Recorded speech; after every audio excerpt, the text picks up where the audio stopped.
두 번째 영상입니다. 95쪽의 위에서 두 번째 줄이요. 행정에 대한 그러니까 정부에 대한 투입은 정부로 투입되는 것은 두 가지가 있는데 하나가 수요, 요구하는 거. 그리고 또 하나가 통제라고 하는 겁니다. 자, 이거는 뭐 이렇게 어렵게 얘기할 게 아니죠. 수요, 요구. 자, 정부가 이걸 좀 해야 되지 않겠냐? 라고 요구하는 게 이게 투입입니다. 뭐 예를 들어서요. 지금 코로나 때문에 굉장히 많은 어려움을 겪고 있는데 우리를 도와달라, 우리를 지원해달라 뭐 이런 것 등등이 전부 요구죠. 수요입니다. 그리고 통제라는 거는 여러 가지 의미가 있어요. 뭐 정치적인 통제를 할 수도 있고요. 그 다음에 행정적인 통제를 국민이 할 수가 있습니다. 다른 말로 여론이죠. 야, 정부가 지금 이게 잘못하고 있다. 정부가 잘하고 있다. 이게 통제의 개념입니다. 자, 그리고 95쪽에 아래에서 여덟 번째 줄에 비경합성 한문으로 되어 있죠. 자, 경쟁하지 않는 성질, 그리고 비배제성, 그러니까 멀리 하지 않는 성질이라는 거죠. 자, 비경합성은 사람들이 추가로 참여한다고 해서 다른 사람의 소비에 영향을 안 주는 성질을 말하고, 비배제성은 자, 굳이 대가를 치르지 않더라도 그것을 사용하는 사람을 너 왜 돈 안 냈어? 그러니까 사용하지 마. 이렇게 할 수 없다는 겁니다. 전부 공공재에 관련된 얘기죠. 자, 이 비경합성과 비배제성은 공공재의 논리를 얘기하는 건데, 지금 책에도 뭐 많이 나와 있지만 뭐 전기, 수도, 교육, 뭐 보건, 복지 이렇게 되는데, 요새 같은 경우는 제가 볼 때는 보건 문제가 바로 이 비경합성, 비배제성 문제죠. 아니 예를 들어서요. 나는 뭐 좀 보호를 받아야 되겠다. 의료적으로 보호를 받아야 되겠다. 그 사람이 잘 살거나 못 살거나 국가는, 정부는 보호를 해줘야 되잖아요. 자, 비배제성. 저 사람이 예를 들어서요. 뭐 좀 뭔가 좀 이상한 것 같은데 그렇다고 그것만으로는 배제할 수가 없잖아요. 말이 안 되는 거잖아요. 똑같이 보건이나 이런 의료에 대해서는 똑같은 수준으로, 특히 코로나 관련해서는 똑같은 수준으로 대우를 하거나 취급을 할 수밖에 없는 거 아닙니까? 이게 바로 공공재의 주요 개념이라고 봐야죠. 우리가 뭐 백신을 이제 맞으실 분도 계실 텐데, 뭐 사람을 뭐 가려가지고 너는 좋은 거, 너는 안 좋은 거, 이렇게 말도 안 되는 얘기잖아요. 그 이제 공공재가 아주 여러 가지의 문제, 그리고 상당히 많은 해석을 할 수가 있습니다. 96쪽에 위에서 두 번째 줄이요. 자, 이게 참 난감한 얘기가 하나 있는데, 정치적 선택에서 일반적으로 부딪히는 논리는 경제적 효율성이냐 아니면 규범적인 필요냐, 이게 이제 항상 대립된다고 하는데, 저는 이걸 이제 이렇게 생각을 해요. 요 세 번째의 얘기입니다. 자, 당장 좀 돈이 없더라도 넓은 사람들을 도와줘야 되지 않겠냐, 이게 정치적 논리의 개념이에요. 자, 경제적 논리는 그렇게까지 할 필요는 없고 필요한 사람에 대해서만 도와주자. 그래야 이거는 합리적이다 라고 얘기를 하는 거죠. 항상 이 두 개는 그 논쟁거리입니다. 자, 그리고 이제 96쪽에 거기 행정의 정신이라고 되어 있는데, 그 바로 아랫줄을 보면은 공공봉사정신이라고 되어 있어요. 그냥 이건 봉사정신입니다. 기본적으로 봉사를 한다는 것 자체가 공공성을 가지고 있는 경우가 많아요. 봉사정신을 뜻하는 거고, 넘어가겠습니다. 자, 이제 뭐 우리가 이제 경제나 이제 사회 문제를 지적할 때 나오는 표현들이 있어요. 그 98쪽에 중간 문단쯤 보면은 20대 80 사회라는 얘기가 있죠.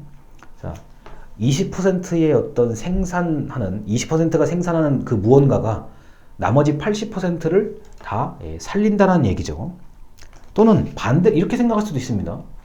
뭐 80%의 어떤 사람들은 이제 좀 어렵고 좀 불확실한 그 삶을 살고 있는데 20%는 뭐 그렇지가 않다, 이렇게 얘기를 해도 되고요. 근데 이게 좀 더 이걸 이제 불평등이라고 이제 얘기를 하죠, 사회 문제에서는요.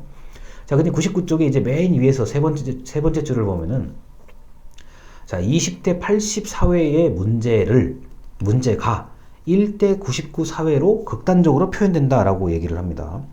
자, 그럼 나머지 1이 99의 모든 것을 다 가지고 있다, 뭐 이렇게 봐도 뭐 크게 틀림이 없어요. 자, 이게 흔히 말해서 양극화가 굉장히 심해졌다라는 얘기를 전 하고 싶은 겁니다.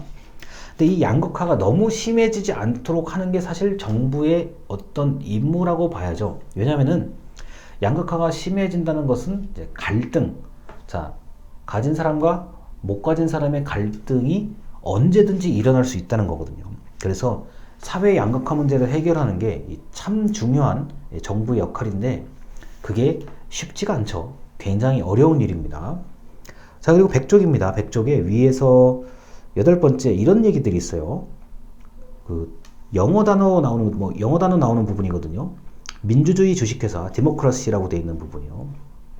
그리고 100쪽의 중간 약간 위에 보면은 매니지드 데모크라시라고 되어 있어요. 관리되는 민주주의라고 되어 있습니다. 이 표현들은 좀 부정적인 표현이에요. 어떤 거냐? 자, 이른바 민주주의를 좀 돈으로 좀 환산해서 생각하는 거. 그리고 민주주의라는 것을 관리한다. 이게 민주주의를 관리한다는 게 사실 말이 좀 안 되는 거잖아요. 그러니까 개인의 뭐 다양성이나 이런 것들을 존중하고 의견을 모아야 되는 건데 누군가가 민주주의처럼 관리한다는 얘기거든요. 이건 전부 다 부정적인 표현입니다. 자, 그래서 이런 이야기들이 나올 정도로 특정한 사람들, 특정한 집단에게 이익이 좀 집중된다. 이런 걸 얘기하고 싶은 겁니다. 자, 그리고 이제 101쪽의 아래서 두 번째 줄이요. 공공성은 자, 뭐 공동체, 뭐 민주주의, 정의, 평등, 복리 등이 제시되고 있다라고 하는데 이 공공성은 기본적으로 정치 공동체를 중심으로 형성됐다라고 보시면 되고요. 102쪽의 맨 아래줄에 하나 있습니다. 공공성은 정치 공동체의 구성원이 다양하다는 사실이다. 자, 이 공익을 추구한다는 것은 정치 공동체. 자, 이게 이렇게 얘기하면 됩니다. 우리나라 대한민국 사람들이 정치 공동체예요. 대한민국 안에 살고 있는 사람들이 특히나 투표를 할 수 있는 사람들은 뭐 정치 공동체라고 봐도 무방합니다. 그리고 이런 사람들을 중심으로 시민. 자, 여기서 말하는 시민은 어느 정도의 교양을 가지고 있고 판단할 수 있는 능력, 뭐 권리와 의무가 동시에 주어지는 사람들을 시민이라고 봅니다. 자, 그래서 공공성은 공익은 이 시민이 상당히 중요하다라는 거예요. 만약에 뭐 흔히 말해서 내 마음대로 할 거야 라는 사람들이 시민이 많다고 하면은 사람들이 많다고 하면 사회의 갈등이나 분열이 더 심해지겠죠.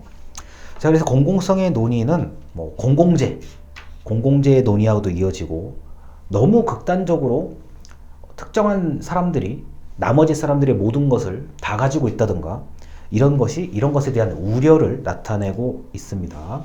그래서 공공성의 논의에 대해서 여기까지 말씀을 드렸고 이 다음 영상은 이제 제가 4가지의 이론을 소개를 드리는데 이 책의 이제 구성을 제가 좀 어느 정도는 따라가야 되니까 두 가지씩 이렇게 묶어서 설명을 해드릴 겁니다. 왜냐면 특징이 어느 정도 있어서 이게 4가지 중에서 2가지를 묶어서 영상을 촬영하도록 하겠습니다.